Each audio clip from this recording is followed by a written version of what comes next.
Hello everyone, we already made 2 Geophagus guide videos, but because our new book is coming out, there will be lots of videos from the Xingu. So today, I want to show one of the endemic Geophagus from the Xingu in its habitat and breeding in nature. If you haven't seen the book video, make sure to check it out from the link at the top. Only 2 Geophagus species occur in the middle section of the Xingu, the sector with all the rapids from Bellomonte to the south, well above the confluence with the Iriri. An undescribed Geophagus in the Altifons group occurs in the slow-moving backwaters, in places with wood, roots, and some soft debris on the substrate, but not in the rapids. The other is Geophagus argyrostictus, which is a true rheophile. No matter how strong the current, you will see this species at different sizes, often sharing the habitat with around equal-sized Retroculus xinguensis.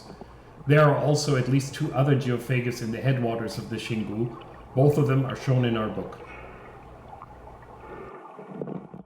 Argyrostictus, or the diamond eartheater, is easy to identify because it has those bright silver spots around the black spot on the flank.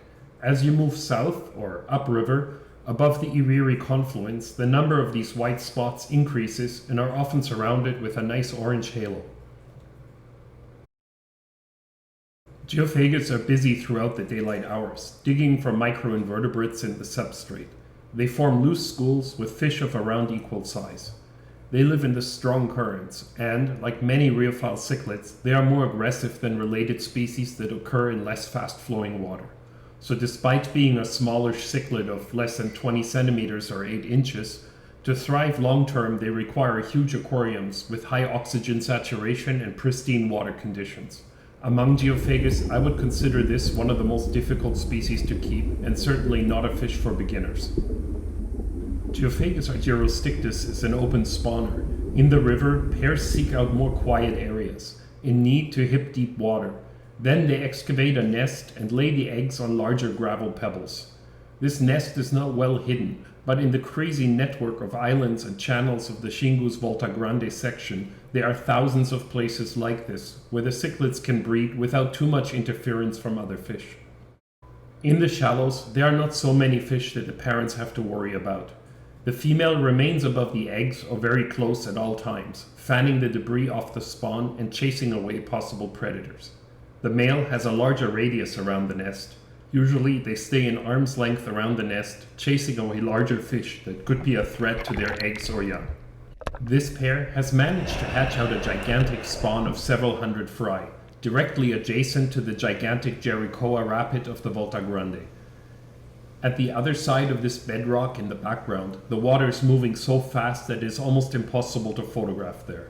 But the dry season has caused the water levels to recede, creating tiny streams alongside the rapids, overflowing into these shallow pools that eventually join up with the river again. In the rainy season, all this bedrock is completely submerged by water. The parents' roles are the same here. The female guards the fry, using her pectoral fins to signal the school and keep the fry together. The male is charged with chasing away other fish. There are less fish here, so the task is not as difficult as in the main river. The hundreds of fry roam around in an ever-increasing, more spread-out cloud. Over time, the parents got used to the camera that I left filming for around 30 minutes. My hope was to capture this behavior, the parents disturbing the bottom and the fry rushing in to feed on the tiny particles of potential food stirred up by the parents. At a size of around a ½ inch or 1.5 centimeters, the fry leave the safety of their parents and spread out in the most shallow water.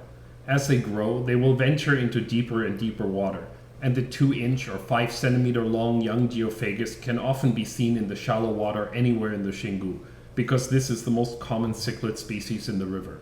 These shallow areas are also home of Teleocycla, and a pair is breeding under this small rock. If you like this video, make sure to subscribe to this channel and share this video to help us grow our audience. To pre-order the Xingu book, check out the belowwater.com website for details. Links to other Xingu videos will be found in the description.